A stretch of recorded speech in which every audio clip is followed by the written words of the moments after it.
the intention of these calls, it's part of the Alberta Mentorship Program outreach process. We've been supported by the government of Alberta to develop a platform of resources. And I just want to acknowledge Annette Wiestra, who's on the call, who's been a prime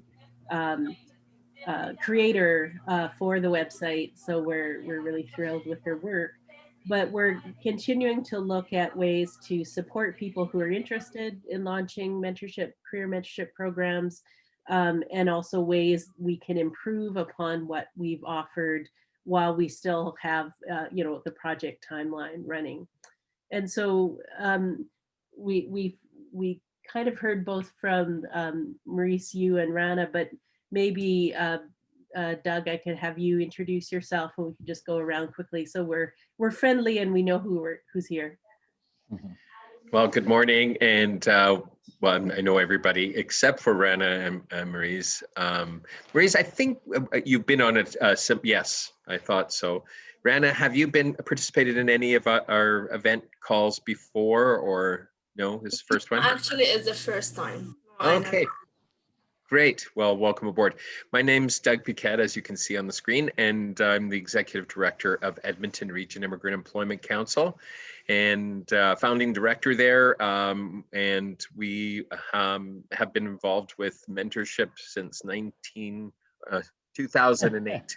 19, it feels like 19 something, but 2008 was when I was originally hired. Yeah, and maybe, Bruce, could we get you just to introduce yourself? Great. Hi, my name is Bruce Randall. I'm the founding executive director of the Calgary Region Immigrant Employment Council. I've been working with Doug for the past 11 years now on a variety of different mentoring programs. We're very excited about what we've been able to do with this rural program.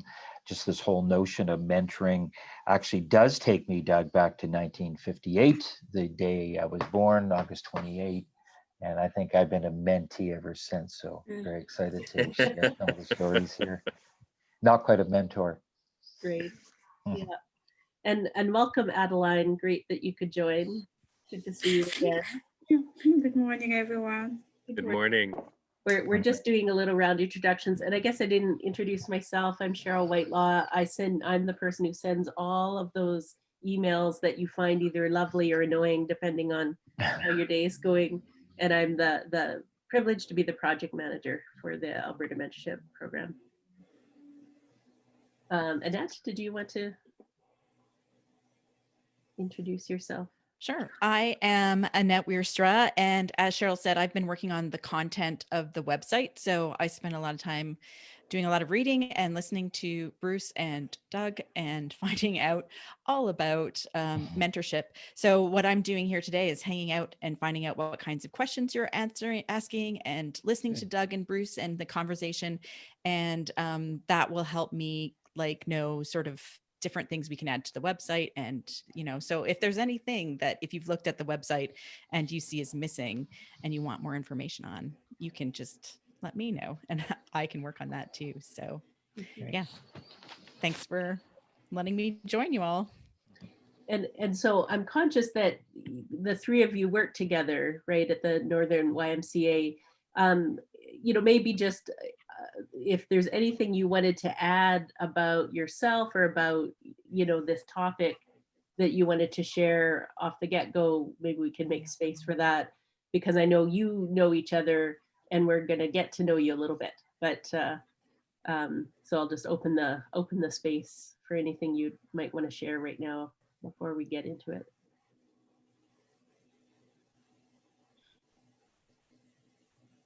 So maybe if you want, we can introduce our program. Yeah. So let's start with introduce our program, the Employment Link. So this program is funded and provided by the government of Alberta. We are helping newcomers, like immigrants, permanent resident, protected refugee, and Canadian French speaker. So we provide service in both language, English and French. We try to help with different employment services, like to develop resume, cover letter, with a job search, to provide information about the labor market, with iQuest even. We help also clients with exposure courses to take some safety tickets that will help them to work on the site with different construction fields. Also, we provide different workshops now. Since we are working remotely from home, all our workshops are online. We have different kind of workshops to help clients improve their knowledge, their tools about how to do their job search, how to be involved in the Canadian workplace, to know more about the Canadian workplace. We have a job search workshop, job interview preparation workshop is very important to help the clients prepare themselves to do a job interview at the Canadian workplace standards. Now we are preparing for more coming workshops like stress management, working in the workplace, to know more about the Canadian culture and different other. So this is in brief. Nice. And the mentorship program, it's a new program for us. That's why we are here now, to get more info and knowledge about this program, so we will be able to help our clients. Great. Nice. Yeah, thanks very much. So Maurice and Adeline, I don't know if you had something you wanted to add. On my side, no. Maris, maybe Maris. I think Rana said pretty much everything about our program and why we are here. So we need to, we have a lot of questions about the mentorship program. So that's why we are here today, and we hope we're gonna, I think you're gonna answer all of our questions. Okay, good. Well, yeah, so why don't we start with your questions? Because it's, when we sort of talked about this kind of session, we thought rather than present a bunch of information that you don't want while you're waiting to hear the stuff you do want, we could just start with what you most want to know. Maybe, Yes. yeah, Go I think ahead. It's Maris. Maris. Oh, you can go, Rana, it's all right. Okay, so the most challenging part for us is to find mentors. Like we have a list of mentees. Actually, our clients are newcomers, are immigrants. They are seeking information. They want to be connected to the employer, to know more about the Canadian workplace. But the challenging part is to find mentors. So if you can help us with the tools, with I don't know, with the ideas to come out with, so it will help us to find mentors, to reach out mentors. That's a good question, a good start. Now this is, and Bruce and I are very familiar with this. This is something that is a constant challenge for any mentorship program. And I would say that outreach, is that what we usually refer to it as?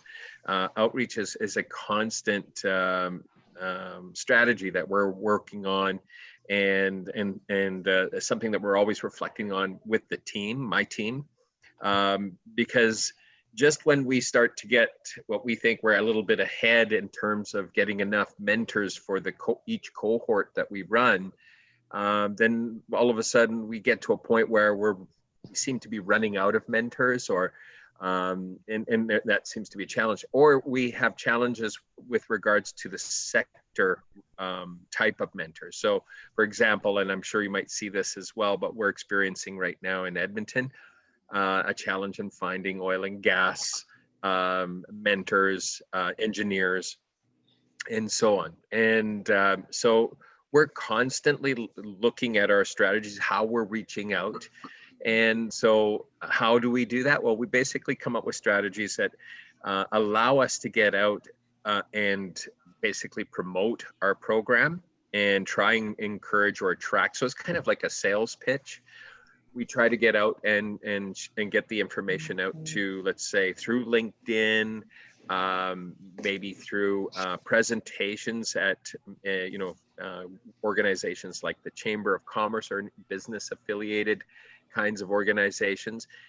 try to get on their agendas and speak to the program and get the program out there, because I think if you start by just saying, hey, everybody, we need mentors, I think you have to go a little bit of a step back and just sort of say, hey, everybody, this is who we are, and we offer a mentorship program that we're promoting. And then that's where you can start engaging people on the conversation. So asking for mentors when you're starting out with a mentorship initiative, it's an obvious ask, but I think you need to look at maybe a step or two before that. How do you promote your new mentorship program?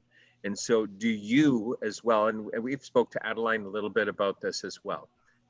Do you understand what your mentorship program is about? How do you sell that program? Do you know the content of it? Because you have to be prepared to answer the questions that maybe potential mentors or business people may have about your mentorship program. So you have to be well-versed and good salespeople in order to promote that. And that's sometimes, I know in the early days for us, it was a bit risky. I felt a little bit unsure because this was a new program for us. And people would ask me questions. I'm like, oh my God, how am I going to do that? We've never, we've just run recent cohorts, the first cohort, and then the second and third cohort. And, you get a little nervous but you have to be confident about it. You have to be confident about how, the basic idea of transferring information between one professional to another professional is going to produce some results. And that you have to feel, and you have to know, and you have to transmit that message to the business community. Because people are they're looking for a reason to participate at some times, but if you're unsure, then they may decide not to join up just because if you're unsure, then they're unsure to make that decision. So it's a good question. And as I said, maybe just earlier, the earlier part to my response was, we're constantly looking inside as to how we can get the message out. So our website is certainly an obvious place where people get information about our mentorship program. So we have control over it, but that's kind of a passive way for people to get into the information, and that we don't get a chance to actually talk to them when they're at the website. So we try to encourage them to either register or call us so that we can give them more information. Then there's more active kinds of things, as I said before, LinkedIn, and actually, seeing on your LinkedIn profiles or looking for people who may be in the sector who might be interested. That's more active, and you can reach out to them, and you can become LinkedIn friendly with them, and ask maybe for a conversation or a phone call, or and that could be some way of doing it. Then there's presentations to certain groups, let's say in Fort McMurray, that you might want to promote. Give us 10 minutes of your time so that we can talk a little bit about this mentorship program that helps. And you have to think about too some of that key messaging. So if you're going to do a presentation, what are your key messages to the business community? So they're going to be looking for maybe opportunities to volunteer, but from a business point of view, what's in it for them? And so when you think about messaging, when you get the chance to speak to a group of people, you have to be sure that your message is on mark. So like if it's just to say, hey, this is a good thing for people to do, yeah, and people are very nice and they will volunteer in that way. But if you have the business people in a room or in an audience, you have to talk to them in a way that makes sense to them, that increases productivity, gives, let's say, the potential mentor some professional development opportunities. It's the business speak. And so you have to think about those messages when you're looking at a certain audience. So if it's a business audience, they're going to be looking for the business outcome, the bottom line to them. Like, how is this going to benefit my business? How is this going to benefit me as a professional? So those are the kinds of things I think when you're outreaching think about those kinds of things. So it's I know I've spoken about a lot of different things, and it's multi-layered. So it's not as simple as just going out and saying, hey, everybody, we have a mentorship program, come on in and volunteer. So Bruce, I don't know if you want to give your side of the story too, and your perspective on that. Yeah, so everything you've said, Doug, is just spot on, and it reminds us of the way Doug and I would have started back in 2009, 2010. One of the things that we found is that it's mentoring is both aspirational, and then there's the nuts and bolts of mentoring. And if you walk into a room and start talking about the nuts and bolts of mentoring without capturing anybody's attention, you've lost the audience right off the hop. You might as well just close your books and leave, because that meeting's done. And I noticed that. I remember being in a meeting about 3 minutes in, and I realized, oh crap, this is the worst meeting I've ever been in, and it's my fault because I'm talking about nuts and bolts, and nobody cares about the mentoring program yet. And so as Doug says, my watchwords are, I always walk into an employer's office or employer's room or a group of employers and ask a very simple question: what's the big rock on your road?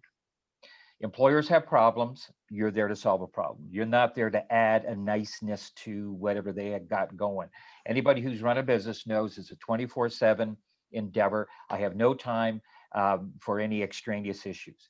I can't even talk to my own kids when I'm running a business. Why would I listen to you, Raina, about a mentoring program, right? And so as Doug says, you walk in and you're offering a solution to a problem that they might have. And mentoring, as Doug and I and Cheryl know, over the last decade or so, really can address some significant internal issues that an employer might have. So, for example, if you go in, and as Doug says, know your mentoring program inside out and backwards, know what it can do, know the benefits for all three parties, know the benefits for, actually there's four parties, know the benefits for the mentee, know the benefits for the mentor, know the benefits for the employer, and know the benefits for community partners, of which you are one, right? And so once you know the mentoring program really well, then it's sort of like learning how to play the piano, classical music, and then you can play jazz as you get more conversant with your own mentoring program. And so that's when you realize that a mentoring program can help employers address a bunch of issues. And Doug pointed to several. So one, we know through independent research that mentoring programs provide professional development opportunities for mentors. So think of what this could mean. If the big rock on the road is, I'm not sure how to get leadership training to my millennial workers, then mentoring is a great opportunity, because mentoring can provide a leadership opportunity to that 28-year-old hotshot employee who's never really had a leadership opportunity. And mentoring is a safe space. You then position your mentoring program, which has all the nuts and bolts, right? You position your mentoring program as a way for that organization to really gain. And you're going to get mentors crawling out of the woodwork. So Doug and I are part of a group called the Immigrant Employment Councils. There's 7 or 8 of us across Canada. And we've launched what we call a national mentor partnership component of that. And that's exactly what it is. So think of major organizations across Canada, everybody from Loblaws to Imperial to Deloitte to law firms to RBC to TD. And part of the reason they want to connect with mentoring is because of the professional development opportunities for some of their internal workers. The big rock in the road could be true diversity and inclusion. And we're beginning to hear that today, saying, I'm really not sure how to bring diversity and inclusion into my organization. I don't know if unconscious biases are the best ways to go. Well, mentoring is a fantastic opportunity to help employers and mentors explore the concept of diversity and inclusion. The folks that Doug and I work with, so the mentees that Doug and I work with are predominantly from the Black community and the communities of color. And I would say probably 95% of the mentees that we work with fit within that category. So what a fantastic, and they're all rock star professionals. So what a wonderful opportunity for an employer to connect with a group that they might not otherwise connect with. And so what you found is you found the hook into that employer. You found the hook into that potential mentor group.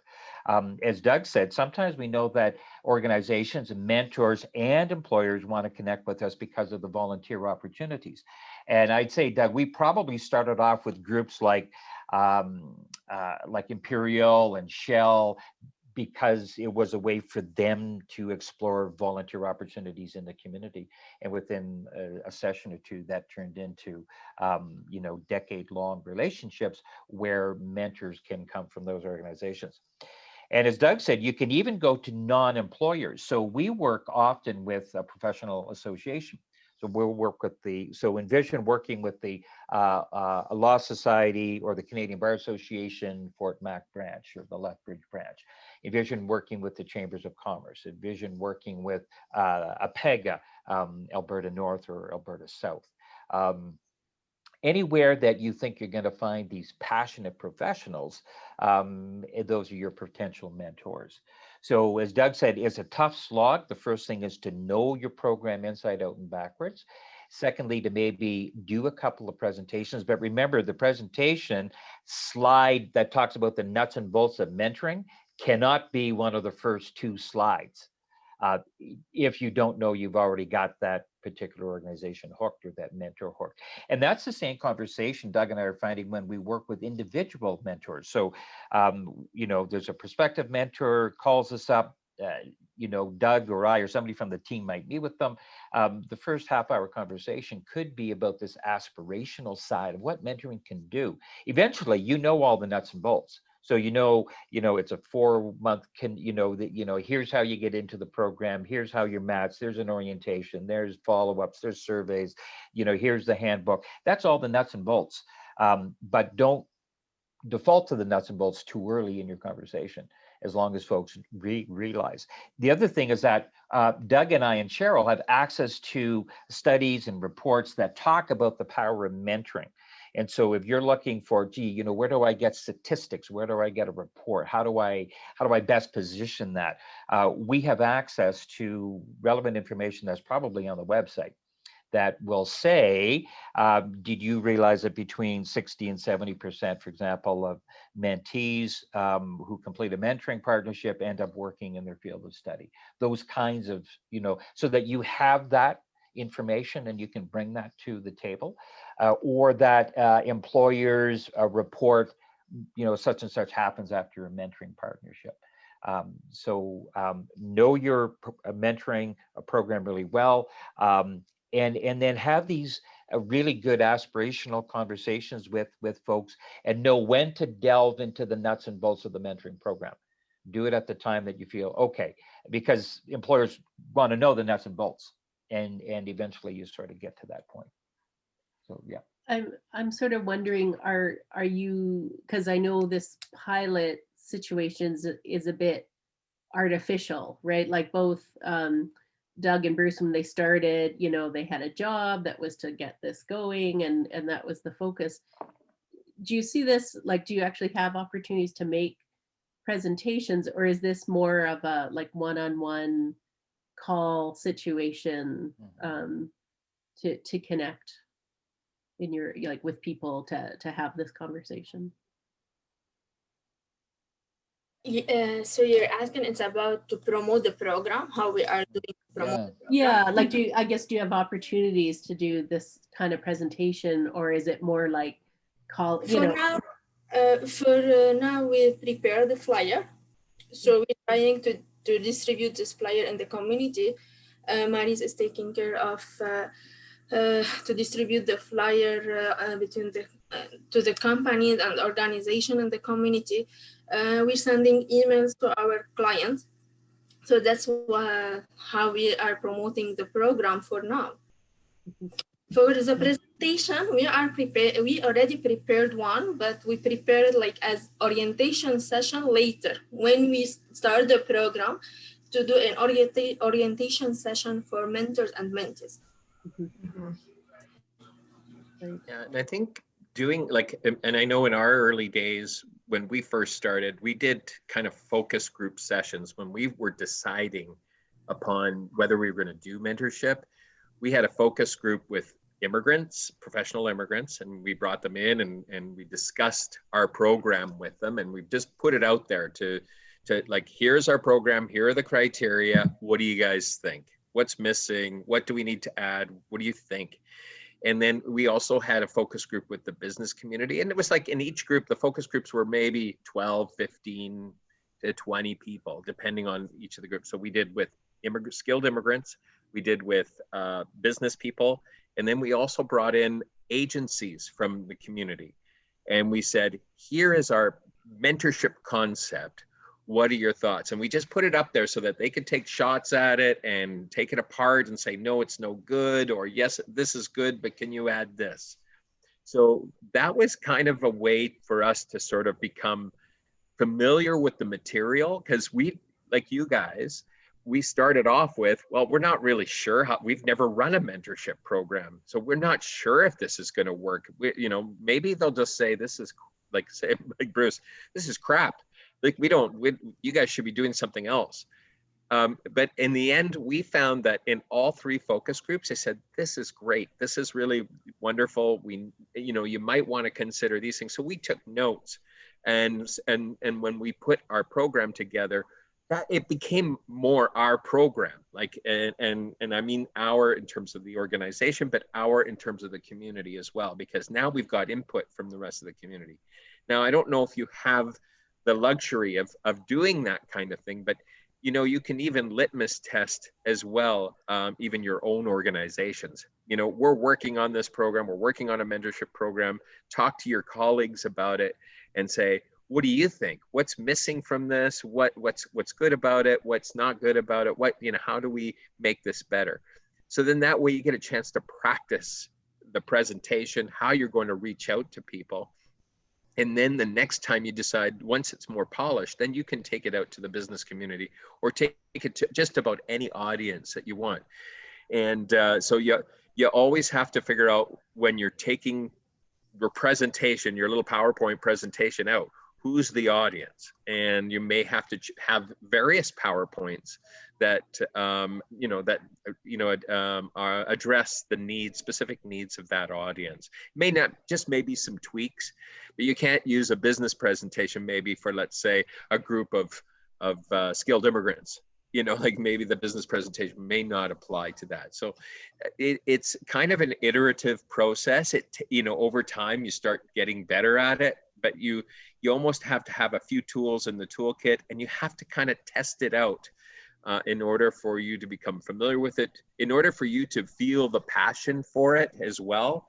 Because now once you've put it up to the public for public scrutiny, or from focus group scrutiny, or even stakeholder scrutiny, all of a sudden you become more empowered by it, because you're making yourself vulnerable and saying, okay, well, we don't have the complete answer to this. I mean, we're going to design this to meet the needs that you guys are saying, within reason. I mean, you're not going to, because every day you could change the program, and if anybody's got a comment or suggestion, you take in their suggestions and see which ones apply and that you can actually incorporate. So yeah, it's like where Bruce and I are today has taken 12 years. So when we ask you guys, oh, it's just as simple as doing this. Well, it took us a long time to get through that, and a lot of presentations and a lot of power. I got tons of PowerPoint presentations in my computer that I no longer use. But you start with one, and then you start working, and then you feel comfortable. I felt it was kind of like my security blanket. It's where I could go to, because I could go to that. The information was there, and then open myself up to questions. And more times than not, people were really impressed, and really that they could see that there was a strategic nature to it, that there were some good outcomes to it. And now that didn't necessarily mean that people bought it, but at least you did your job in terms of informing people of what you're doing and what the possible outcomes could be. Exactly. And to that point, one of the things that Doug and I did was we figured out that most people who want to mentor are typically the giving type. right? So they like to get involved with the community, oftentimes, but not always, sort of type A personalities. And so what we did was, one of our many strategies was to go to places where those kind of folks congregate. So we would have given countless presentations to people at the Rotary Club. I gave presentations at Toastmasters. I gave presentations in churches and mosques. I gave presentations at barbecues. I gave presentations wherever you found that there was a receptive audience. I would hold open houses at libraries on Saturday mornings. You were trying to establish a baseline of mentors. Once the baseline is established, then it's easier to add to that baseline. So by us saying, don't think of this only as transactional, meaning just don't go to employers, just don't go to the typical places you might think of, but look at the service clubs that are in, for example, your local community. Look at the houses of faith that are in your community. And remember that mentoring is 2 billion years old. I mean, mentoring isn't something that Doug and Cheryl and I concocted in 2009. I mean, human beings have been mentoring, for time immemorial. And so mentoring does connect with virtually everybody around us. And so what we did was we tried to figure out where are all these conversations. Sometimes we're at the a petroleum club in Calgary, or you're at the Edmonton Chamber of Commerce, whereas Doug says maybe you've got a suit on, maybe you're talking a little bit differently. Next thing you know, though, you're at the Rotary Club, and you've got 15 minutes to talk about the power of mentoring. I tell you, I walked out of the Rotary Club and I had 10 mentors, because the people at Rotary are the people who want to mentor, and those who really wanted to get connected to the work that we do. And I still work with several of them. And so it's sort of doing it strategically, knowing where the areas that we want to tackle. As Doug says, make sure that your PowerPoint presentation, because you need that sort of as a guide, as a wee bit of a guide, tweak it so that it fits that audience. But oftentimes this is your PowerPoint, a cup of coffee. And I don't know how much coffee Doug and I and Cheryl have consumed over the last 12 years, but I'm still wired, and I don't have to drink much coffee in the run of a day.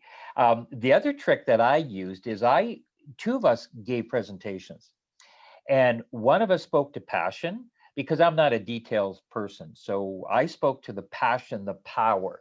And then the details person was there. It was a different voice. And now the conversation could shift into the nuts and bolts issues. Knowing that some people in the audience want to get to nuts and bolts sooner rather than later, that's okay. And I found that by having the two of us out there, it was actually much more powerful. I didn't have to worry about detail. I could tell the power of story. And now Doug and Cheryl and I literally have 1,000 success stories, or 1,000 epic stories about mentoring that we can bring to any conversation. We'll walk into a room and 10 stories will come to our head about what mentoring has done for this person or that person. But you can still use that even in your initial conversation, because mentoring does resonate with everybody in a room. And think of those times that you were a mentee, that you were a mentor. That's the emotional connection you're trying to make somewhere early in the conversation.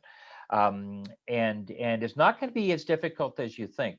I think you're all probably super powerful speakers. You're going to know your program really well. You're going to know the nuts and bolts. It's just a question of strategically finding the right audience and not being disappointed or discouraged if an audience doesn't turn out to be as rock star an audience as you thought it was going to be. That's okay. You've had a chance to practice your story one more time. And if you can get one person in one session to come forward to say, I'd like to be a mentor, what a huge gain. What an absolute huge gain, right? And so, knowing your community, I think is a really good way to start. Doug and I would have done cold calls in that first year. That first year was a bunch of cold calls, and somebody who knew somebody. We used the United Way, and we went to their employer base that had donated money to the United Way, and we went. We asked if we could, talk to 30 of their corporate donors. They said yes, and we talked to 30 of the corporate donors, and And bingo, we probably had about 20 to 30 mentors. Lots of coffee because they were all one-on-one conversations. But I think if people sense that you're genuine and you're real and that you're in it for the right reason, this is something that can help them. Either it's the mentor or it's the it's the mentee or it's the employer partner that you're talking to. If they can see that there's a value in it for them, fantastic. You don't have to oversell that. They can figure out what the value is. And so it's sort of, sort of teasing out the first 5 minutes, or sort of teasing out what you think the audience might need. You're pretty well, if it's a business audience, as Doug says, you've got the business tweak PowerPoint. So, and then you got some studies that you can pull out. You can say something like, did you know that studies show that diverse workforces create bottom line performance? Then you've got a quote for the study, and then you can say something like, and mentoring can help you get there. And so there's so many different ways that you can sort of come about it. But as Doug says, if you walk into a room and said, we're looking for mentors because we have a mentoring program, it's you've got a longer road to sort of get to. But know that virtually everybody that Doug and I talk to are interested in mentoring at some level, or else they wouldn't be in the room, unless they were coerced by their employer to be in that room. They want to hear something. Another trick that Doug and I do is we'll bring in a mentor and a mentee with us. So we could bring them in to have this engaging conversation, to talk to a group, and we have a mentor or mentee, sometimes from that organization, talk about the power of mentoring for them. And so that's often a really interesting way, even if they haven't mentored in your organization. So whatever you think is a good hook, a good way to get into a group of people. And then don't hesitate to do the old, hardcore one-on-one conversations, and know that they will all pay off at the end of the day. I like that, Bruce. I like, and we do that too. There's when you guys get more established and you have some success stories, bringing a mentee to one of the presentations, it doesn't preclude you from doing your presentation, but having somebody speak to it, it's like, you know what, I went through the program. It was really, my relationship with my mentor was great. He or she helped me to, sort of navigate certain challenges and goals and stuff. So that's really helpful, but you might not be there yet because you're just starting the program. Mm-hmm. But another way to do this, and Adeline and Cheryl and I, we spoke a little bit about this. Like Adeline asked, what could I, be a mentor? And we said, absolutely. A lot of my staff have mentored as well as their regular day job, which is to run a mentorship program. It gets harder as your days get full of all of just administrative stuff, but it's really good to be familiar with your own product, having run through the mentorship program yourself, especially if you've got a background in accounting or administration, or an engineer, or whatever background you have. If you can participate in your own program a little bit as one of the mentors, now you've got something that you can speak to. When you're talking to people, you can say, well, in my experience as a mentor, this is what happened. We would have these questions, and one thing I always talk about when I make presentations is that, yes, we have a structured program, but part of what we do in this relationship is intuitive. And so we've got certain things that we need to accomplish that we said we're going to do in the mentorship program. I discovered when I was a mentor that some of those discussions, we got to those points that we wanted to check off, those boxes that we needed to check off. But I found that my relationship with the mentee was kind of, sometimes we just chat and BS about, about our, professional lives, about our personal lives a little bit. And that's where the relationship gets stronger, and that's fluid conversation really helps in order for us to reach their goals. Because it's not just mechanical, it's not just, okay, we've got to get this done. Okay, we're done. Thank you very much. Thanks for playing. You're done. It's a relationship. And so that's where that intuitiveness comes. And I think people, when they hear your experience about your mentorship experience, or of, let's say, somebody who's participated in your program, then they see real people real experience, real, that they're translating to you.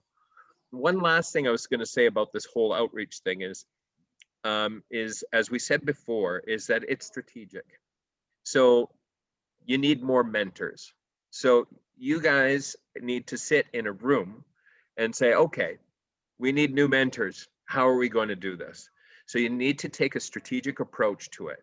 So who do we need? What kind of mentors do we need? Where do we go to? Ask all of those questions and sit and brainstorm around that and put together a strategy. So, I mean, because we can tell you all of this today, we've given you a whole bunch of information of what our experience was. Now you guys need to go back into your own offices and say, okay, how do we do this? Because we can't tell you how to do it. You know your community the best. You guys also, because of the work that you do, maybe even within the French community, you may have connections that, let's say, Bruce and I may not have, let's say in Edmonton. So go to some of those communities that you already have connections in already and say, okay, we're running this mentorship program. Who do you suggest we talk to in the community, whether individuals or organizations? So as you start building your strategy, reach out to people and ask, we're going out there and we're trying to get this message on this new program. That's our goal. We just need some ideas as to who we need to go to. So as you develop your strategy, now you've identified who they are, where you might be able to go, what kind of connections to make, and then assign people in your team to say, okay, well, I'll take on that organization or that individual. And that's the other thing too, is as Bruce said, cold calls were really important. That's people we had no idea who they were. That could have been done through LinkedIn. We just called them and say, hey, my name's Doug Piquette, and I'm working on this program. I'm wondering if you might be interested in mentorship. I noticed on your LinkedIn profile that you had some experience on that. Just find an edge where you can start a conversation, and they may say no, or you might have to type the message first when you reach out. But that's kind of where you might want to start. Go to your friends, people who, those might be easy targets right away. People who are professionals, and say, hey, we're running this program. You guys, so-and-so, my best friend, you might be a really good candidate for something like this. You might learn a lot from it. And then you start accumulating people who have gone through your program, and then also ask them when they've done it. If there's problems, that's great. Then you can respond to those problems. You can fix those problems as you're developing it. But that's kind of like informed research, right? I mean, because your first round at this is going to be sometimes challenging and difficult, and you may find some holes or gaps in your program, and that's great because that makes the program stronger. Yeah. So then once you've done that engagement, the next piece you're going to have to be concerned about is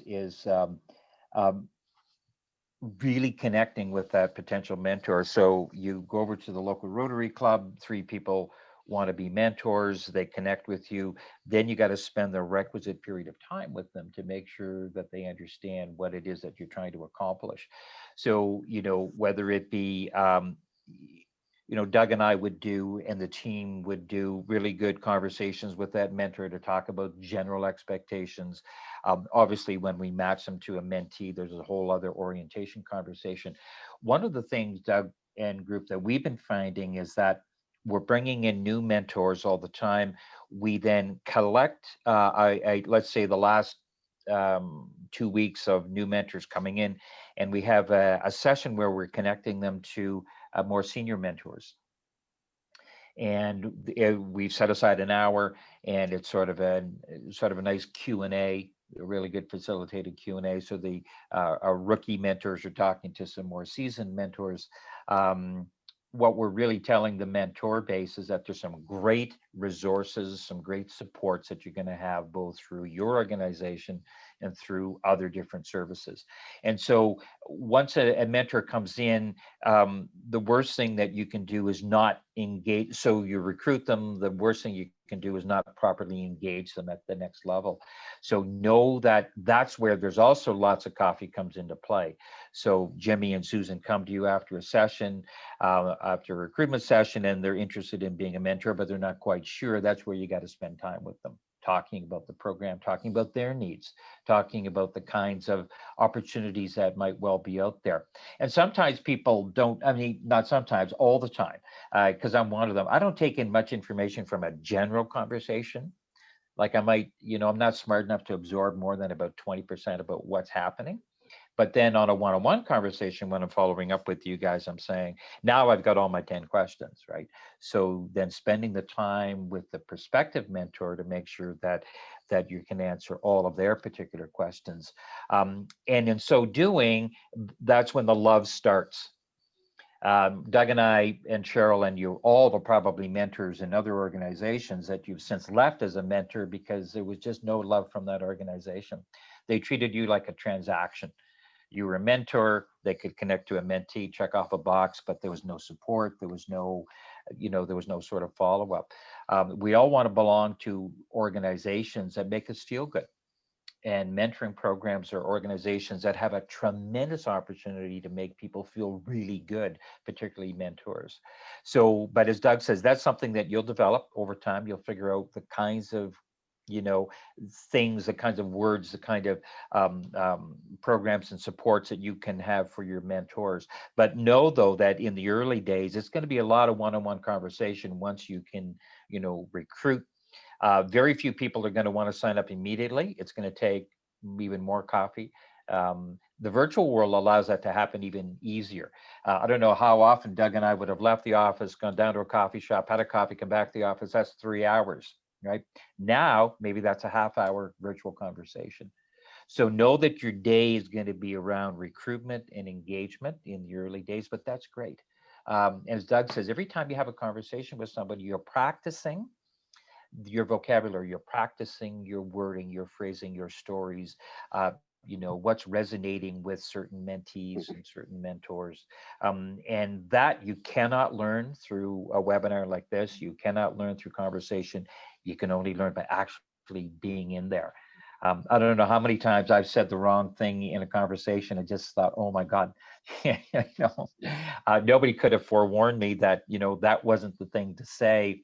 You're in it, you work your way through it, and you remember, okay, that's something that I've got to, you know, kind of sort of counter as I go along. So it's that constant learning. And Doug's, I love the word that Doug used. This is an iterative process. So you're going to try something, learn, try something, learn, try something, learn, try something, learn. We don't measure the conversion rate. So Bruce has gone out to a church. He's spoken to 1,000 people that converted into one mentor. Okay, bad waste of your time. No, it was it was great. I met 1,000 people. 999 might circle back with me over the next 5 years. So can I just yeah. out of in service of time, we're kind of in the last 5 minutes. I kind of wanted to check in with Randa and Maurice and Adeline about, like, was there burning questions that haven't been answered? I know we have booked in January a little bit of a coaching session together to kind of do a bit of that role play to work out, like, get into the language level of things. But for this conversation, just to check whether you had any last questions. I'm also going to send you a bunch of links related to this too that are on our website and other places, and a whole bunch of stuff that I have that can help. Great. Thanks, Annette. I had Yep. I had a question about two main things actually what concern me. First, what are the best strategy to match mentor and mentee, or the best criteria to match mentors with mentees? And I have a question about our responsibilities, like how often we have to intervene in this mentoring relationship between mentor and mentee. We have to follow up on each after each meeting, or just it's based on it's up to them, the mentors and mentees, to give us feedback about the meetings. So what are our main responsibilities in this mentoring relationship as a staff running this program? I'll just really quickly, I know we don't have a lot of time, but I mean, I have a little extra time afterwards to I don't need to as have a do hard I, stop yeah. at 10. But Yeah. anyway, how I describe it and with my staff, so they basically work with the 2 resumes. And so they look at that and they try and get as close of a match as possible. So we don't have any algorithms or anything like that that we, sort of base the relationship on. So basically our staff, we have a mentorship director and a mentorship coordinator, and the mentorship coordinator works with the mentee and the mentorship director works with the mentor. And so they're handling those 2. And so they try to come up with as close of a match as possible. And that's why we call this sort of peer-to-peer matching. And so the relationship will be a little bit of a dance between, on phone calls with, let's say, the mentor saying, I have a mentee I think that is really aligned fairly closely. It may not be an exact alignment, but fairly closely. It could be at the very least generally in the sector, generally as a professional, and maybe even some, some background, some of the background projects that they've done. So if they're a project manager or they've done some supply chain management or whatever, as long as there's some pretty good overlaps. And then basically we will then share if the mentor is going, yeah, that sounds interesting, we'll share sometimes the mentee's resume with them, with the mentor, just have a look at it and say, what do you think? Is this we think this is a pretty close match. Are you okay with it? And I said, and most times than not, once we've done the sort of preliminary sort of filtering, then the mentor looks at it and we go back to them and say, what do you think? And then they go, yeah, you know what? I would like to meet this person. And so that's where it starts. And so once again, your program will have some outcomes. You've got some things that they need to do in the next, depending on how, what your program is, if it's 2 weeks or 1 week or a month or 4 months in our case. So make sure that, the mentorship director will check in with that relationship to, like we'll send an email to, let's say, the relationship and say, hey, you guys, how you doing? You should be at, at this point that, you should be, if you're having any difficulties, let us know. So the mentorship director, I always call Azume and our mentorship director, I call her the lifeguard at the pool. So she's like, the lifeguard that's at the pool, hopefully there's no drowning that goes on, nobody's running around on the deck. Basically she's there to help out if called upon. But what we do try to do is allow the relationship to just blossom in its own, because they're going to have we don't want to interfere with that conversation too much. If the structure is there, the stated outcomes are there, then we just will check in and nudge and push a little bit. How's it going? Everything okay? And if there's a problem, then we can intervene. Like we said, well, the mentee hasn't showed up to the last couple of meetings, and that happens. Sometimes the mentee disappears or the mentor disappears or something happens, right? And life happens. So our staff are there to kind of keep things in line and be there for supports if needed. And so once you've made the match, and like I say, getting the mentor to participate in the selection helps. That's pretty advanced though. I mean, that took us a while to get there. Before we would just make the match and say, good luck. But now we find that there's a lot of benefit in them participating in the match themselves. So anyway, go ahead, Bruce. Yeah, that's spot on. And then, Rana, depending on what you're looking to capture, for example, our system does an automatic check-in after the first month, then after the third month, just to see how things are going. We're on standby 24/7, as Doug says, in case something's not aligning, mentors not showing up or mentees not showing up. But take a step back. It all comes from when we engage the mentor in the selection of the mentee. We then put mentee mentor together and we do an orientation meeting. So that's and then this time, a good virtual space meeting. It's oftentimes the first meeting that they're actually seeing each other. And you're talking about expectations, so that everybody understands what it is that you're looking to do, and that sort of sets a really good tone, so that people see each other. They understand that this, that it's not a transaction. It's two human beings going to be getting together, going to be following a bunch of different conversations. And as Doug says, there's a whole bunch of different side conversations that happen that make this whole thing more robust. So over time, we've developed what these orientation sessions look like. We've developed really good handbooks and all that sort of stuff, but it still goes back to you're connecting two professionals. So to your point, Rana, it's not a question of checking in after every meeting. That would be too intrusive. Let the relationship sort of unfold. But you're always on standby for check-ins and a bunch of different things. And because Doug and our teams are always connecting with mentors and mentees to invite them into other larger workshops, we're always connecting with people on a regular basis. So it's not like other mentoring programs where they have a mentoring machine. You get matched with a mentor, and then nobody talks to you and everything happens by email. Instead, what we recognize is, because mentoring is human, we needed to have that human dynamic in the middle of everything. It makes for very time and labor intensive, but that's why I think the program Doug and I run very similar and very dissimilar to many across Canada that tend to sort of be more transactional more than anything else. At the end of the day, mentors and mentees gain a lot, and we're sort of picking this up as we go along. I think go ahead. I think always just to remember to try and keep this as simple as possible. I know I'm sure you're listening to us and you're going, oh my God, there's tons of information here. How are we where do we start?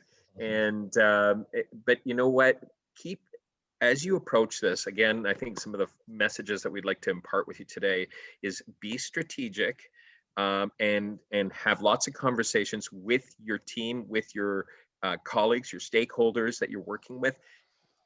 That's where some of this beginning magic is going to occur, because you're going to find that you're going to congeal by just having those conversations. When we, like, for example, ERIEC's program, our vision is to potentialize, professional newcomers, like, keep the message simple, so when I go out, I go to that touchstone, I go to that piece. What are we here for? We're trying to potentialize those people's lives, those professional lives in life here in Canada. So if you keep it simple, and then, so, well, how do you do that, Doug? Well, we do this and we do that. And then, and so that at least you can sort of follow a logical sequence. But if you're lost at the beginning and you don't know what the overall vision is, then how do you explain that? How do you sell that to anybody who wants to participate in the program? So keep it simple, be strategic, and be vigilant, like watch, like be there for them. Like, just don't, you can't just like, okay, well, we've done our job, or we've been strategic, we know what our vision is, good luck everybody, and we'll see you at the end. And it's not that simple. Like, so, but you have to be vigilant, and you have to kind of check in and show that you're professionals about it, that you've got some, we're here to help. A lot of people will figure out if there's issues, they'll figure it out on their own, knowing that they've got some backup there, like you guys there for them. But if they feel that you've abandoned them, then they're going to start thinking, well, maybe this isn't so serious. So be vigilant and professional about it. And I think, adhering to those kinds of things, that's a great start. And you're going to accomplish a lot just by taking on those simple little steps, and you'll grow as you take on those steps. Great. Well, thank you very much, everyone who's come. I'll just mention we have another call just like this for the 19th, if you haven't registered and are interested, we can also send you that registration link on Eventbrite. But we really wanted just this, exactly what happened, to have a chance to ask any kind of questions. Feel free to reach out by email as well if something comes up, particularly because you're both working in the pilot. sense, anything you need, like just let us know, and we'll Annette's, many things we talked about, there's resources in the website. So thanks very much for sending those on, stats and things that she can just help you so you don't have to spend time digging that out to you. So thank you very much, everyone. Thank you so much for all Thank of you. Thanks, It was everyone. a pleasure to meet you, and thanks for your help.